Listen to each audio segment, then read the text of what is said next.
Good evening. You are listening to Right on Campus, the UW-Eau Claire College Republican podcast.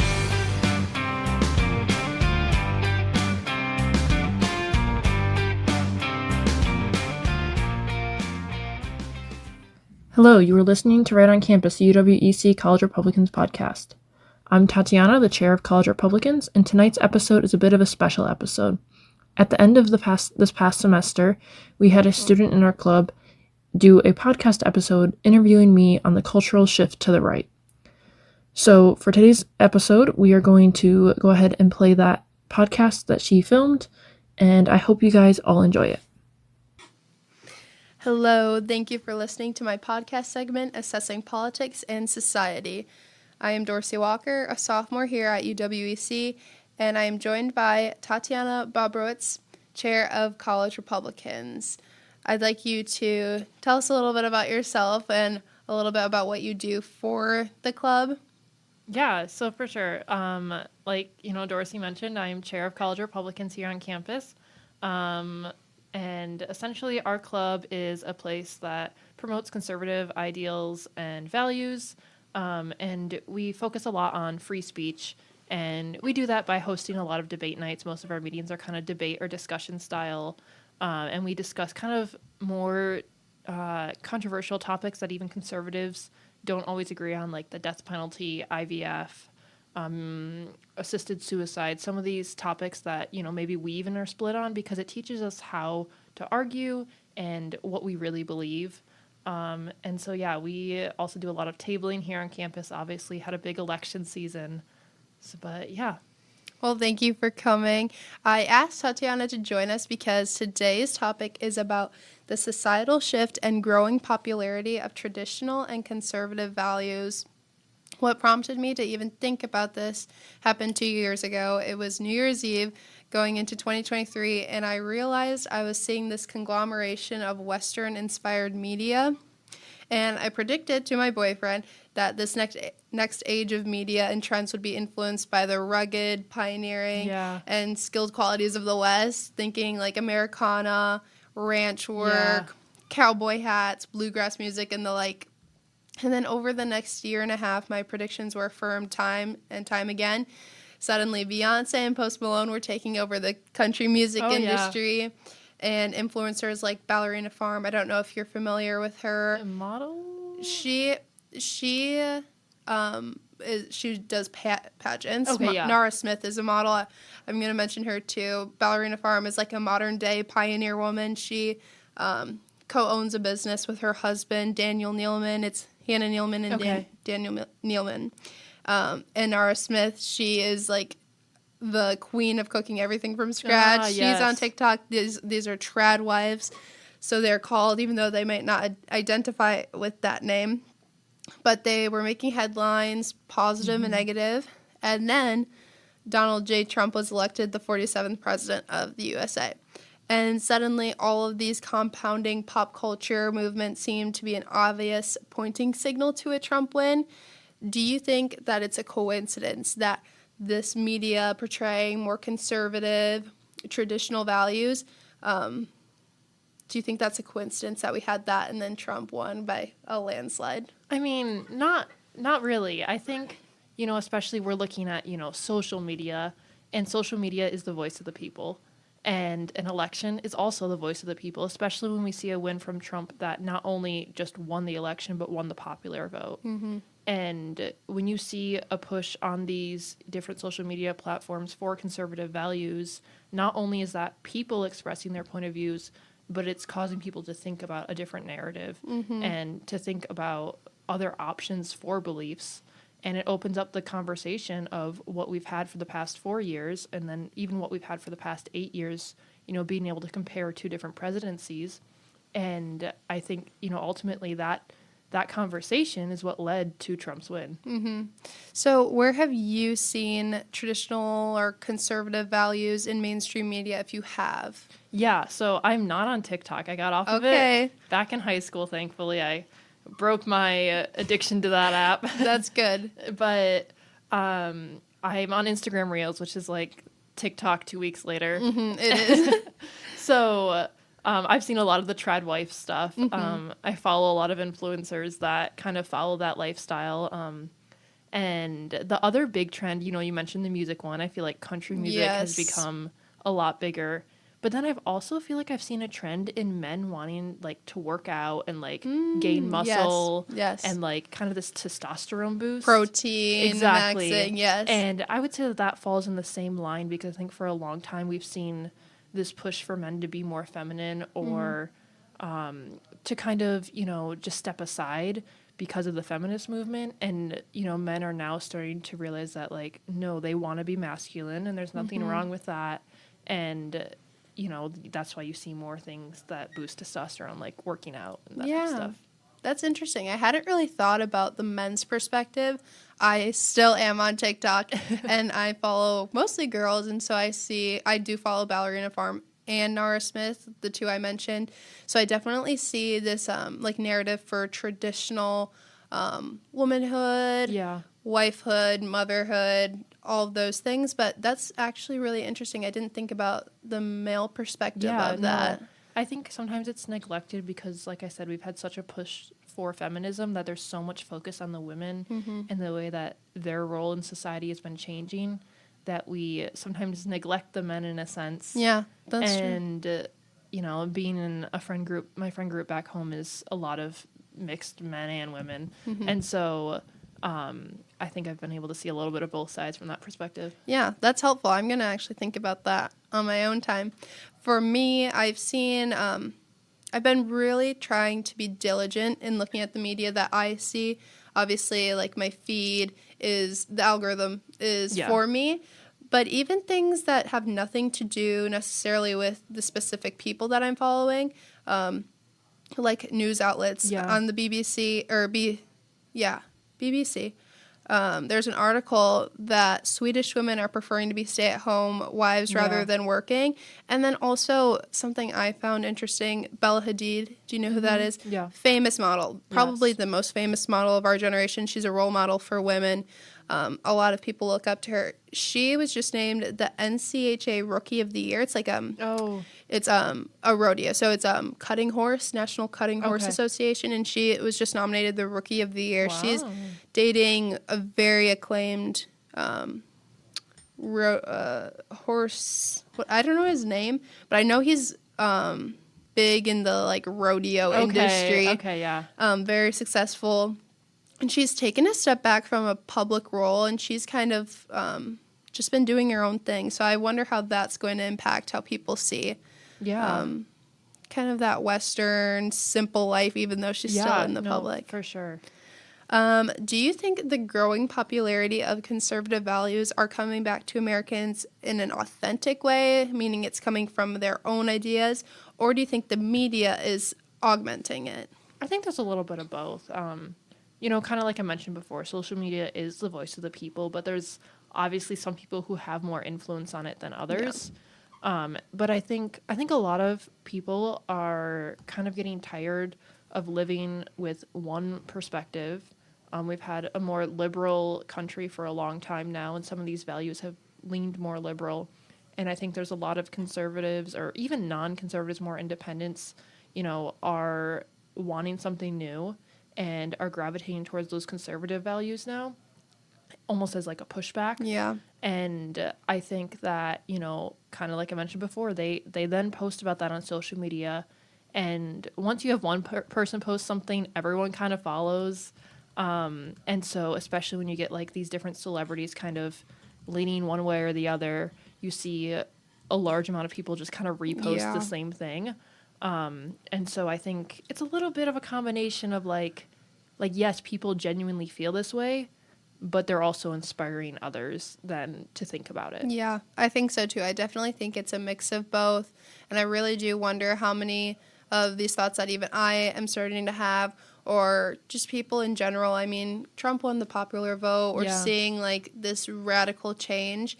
And sometimes I do wonder, is this like propaganda and we're just eating it? Or are these coming from genuine places? And I think Americans generally are craving simplicity and tradition, purpose, honesty, and they believe those values are being validated in the conservative community. Yeah. What do you think about that? No, I think for sure. And I think you bring up a good point that, like, is this propaganda? That kind of question that I think we all ask ourselves sometimes. Like, I mean, is reality even reality, Yeah. And I think that a very important piece to this is that we're not just voicing our opinions, but we're opening the floor to discussion. Yeah. We're not just saying, like our club, we don't just have our meeting and say, we're going to talk about the pro-life issue and this is why you should be pro-life. Instead, we hold a discussion night or a debate night and we say, go to this side of the room if you believe this, that side of the room if you believe the opposite, and then we hash it out, you know, and we hear the differing perspectives. And I think that is so important to have, as a nation, as a campus, and just in our own lives, to being able to have basic civil discourse without tying it to our identity and getting so emotional about it, but understanding just what people believe, because if you're not going to have conversation, that's how you have propaganda start. Yes, I definitely agree. And I honor that a lot. I've been to the meetings a few times, I think 3 times. Yeah. And I like the way that you guys have like a spectrum of the disagree and agree, and people stand on whatever side. Yeah. And I think that's important to have discussions like that. Do you think that we're seeing this pushback and this kind of loud and maybe even aggressive pushback because people have felt silenced for so long? I know things like cancel culture really put people who have a different perspective than maybe liberal or more mainstream ideas, really made them feel silenced. And now they feel like, you know what, I'm not going to be silent anymore. This is what I believe. Do you, and you mentioned pushback, do you think that, or have any fears that we're seeing an aggressive or extreme version of conservatism that is unsustainable for the political movement? I mean, yes and no again. Like, I think one area that we can easily see where this has opened up is Elon Musk's platform, X. When, after taking over Twitter and opening up X to be more free speech centered, you get all sorts of views. And I think it's a great example of a lot of people now feel empowered to say what they want to say on there. And when you do that, you open up the conversation, and every group has their extremists, both on the left, the right, the middle, whatever. And so, yeah, you're opening up the door. There's extremist views are going to be there, but I don't think that's the majority. Yeah. And, the goal then is to make sure that the majority is drowning out those extreme views. Yeah. And separating themselves when needed. Because I think, it's easy to get the two mixed up and, then kind of start generalizing and putting everyone in the same category when a lot of times that's not really the case. Yeah. So I'm not fearful that that's going to impact things, but I am fearful that people are unwilling to compromise. Yeah. And I think we see this a lot in the political realm, especially, within Congress. Yeah. If we want to make progress in our country, one way or the other, whether you're left or right, you have to be willing to compromise. Yeah. One step forward is still a step forward, even if it's not your end goal. Yeah. And I think we see this a lot with things like the abortion movement, where people are unwilling to compromise on certain cases for, banning abortion in cases of rape, incest, life of the mother. And they're like, well, we shouldn't need it at all. But as somebody who's pro-life, I say a win is a win. If we put in a 6-week ban or a 20-week ban or whatever, I still see that as a win because I've taken a step forward into the direction I'd like to see the country go. And, and the same thing goes if you're not, pro-life, if you're pro-choice and you want to see it go the other way. I think there needs to be some level of that conversation again and being willing to make some compromises. Yeah, I definitely agree with that. I'm from a pretty small town, mostly conservative. The people that I interact with when I'm back home typically are conservative, have those traditional values. And I think coming to this school, at least, where a lot of people share a more progressive outlook on life, that they assume extremes from people with conservative values. So since I've grown up in a small, quaint, rural town, I understand, at least from my perspective, that these people usually aren't extremists. Yeah. And I think also being back home, people in the conservative realm see progressives as also extreme. Like they're trying to take over, change everything, implement what they believe, and no compromise. I do think compromise is very necessary, and I hope to see a lot of that in media, even though we tend to see polarizing views. Since Trump won the electoral and popular vote, what do you think the imagery of Trump means for Americans who voted for him? He obviously has his policies, but I think a lot of the reasons why people voted for him, not everyone is academically, invested in policy. They see him as like an image of something. What do you think that image is? Yeah, no, that's a really good question. I think the first thing that comes to mind for me is that he's a strong, powerful leader. I think when people look at Trump, especially conservatives, they see a leader. And I think even the left sees him as a leader. I think that's why he's often perceived as this threat, because he does get done what he wants to get done. And he knows how to accomplish things, and he knows how, in my opinion, how to lead a country. And I think, you have to look at what's happened this past year to him, with, not only his court cases and just going through that kind of unwavering, on his stance on things. It's not like he just gave up. But then even going farther, the 2 assassination attempts. Right, yeah. Like, for a president to not only be shot, but then to almost be shot a second time and to get up and be like, it's no big deal, like, we're going to keep fighting, I think is amazing. And I think the country's recognizing that. I don't know if you heard, but literally they just announced him as Time Person of the Year for 2024. Really? Yep. So, and I think a lot of that has to do with the fact that he's survived these things that time and time again for the American people. And I think people want to see someone that's advocating for them and that knows how to lead and can function as a leader. And I think, in the past 4 years, we've seen kind of the health of Joe Biden slowly start to decline, him stepping out of the race. And I think, it's a little scary for a lot of Americans to see that and to not really know if their leadership is strong. Right. And so I think that they're excited to see some strength, to see somebody who is going to listen, and I think somebody who's not a politician. Yeah. I think people are quick to say, well, he was president, he was a politician, but compared to a lot of these other people who have done politics their whole life, he hasn't. He's run a business his whole life. And right now, our country, one of the top issues on the election was our economy. And somebody who's run multiple businesses very, very successfully is going to be able to help with that. Yeah, I definitely see, when I think of Trump at least, I see someone, I see a lot of different things, good and bad. I see a lot of good and bad things about every politician. But I think what made him attractive to a lot of people is he seems very resilient and a leader. Yes.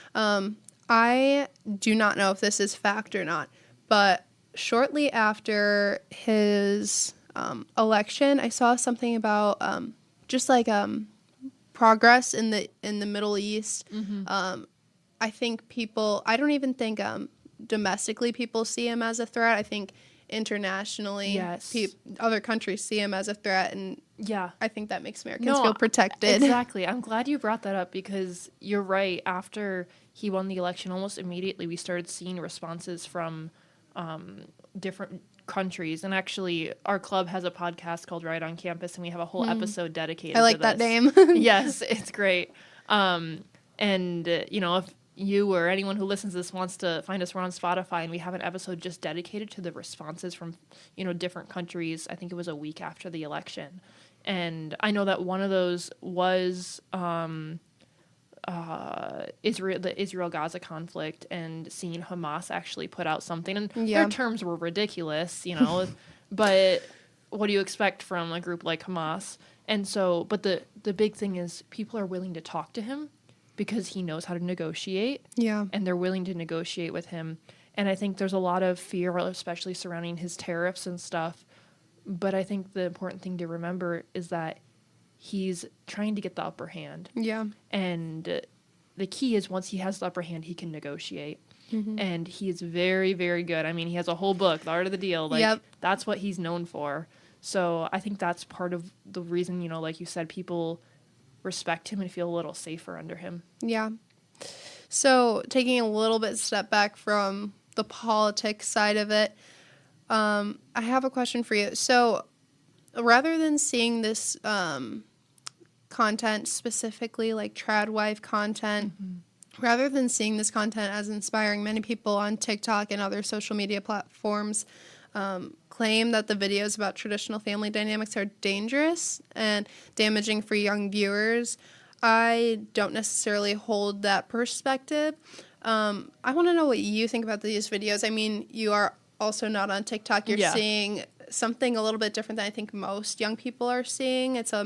But when I see these videos, at least personally, when I see anything on social media, I think you take what works for you and you leave what doesn't. Yeah. I think if you see something that you agree with or think you should implement in your life, great. If you don't, toss it out. And even though I might have that mindset, young kids might not. And they see certain things online, good or bad, and they take it and they think this is what I should be doing.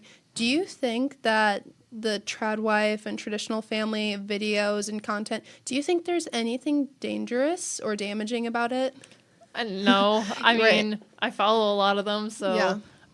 I think, like I said before, there's extremes with everything. Like, there are definitely going to be some extreme posters out there who, maybe are going to be a little more, I don't even know if dangerous is the right word. It seems a bit too extreme, but harmful to society. But the way I look at it is a lot of these people are just sharing their lifestyle. They're not telling you how you should live. They're saying, this is how I want to live, and I'm excited to see that there's a culture of other women, other men living like this. Yeah. And there's nothing harmful in that, like, just like every community, they want to share and they want to form a community of people like-minded. And, I think it's also beneficial to promote traditional family lifestyles, from a psychology and biology perspective. It's beneficial to a child to have a mom and dad in their home and to have parents who are present and then, there's the health perspective of these people who are growing their own food and just learning how to, like, cook real meals that aren't filled with, like, different preservatives and stuff. Like, there's some actual benefits, I think, to this lifestyle. And I'm not saying you have to live this lifestyle. Yeah. Like, you can do whatever you want. But I think overall it's just people expressing how they want to live. And it can be very beneficial. Yeah, I see that too. I mentioned Ballerina Farm a lot, Hannah Nealman, because I follow her. I adore her videos. I think they're very inspiring.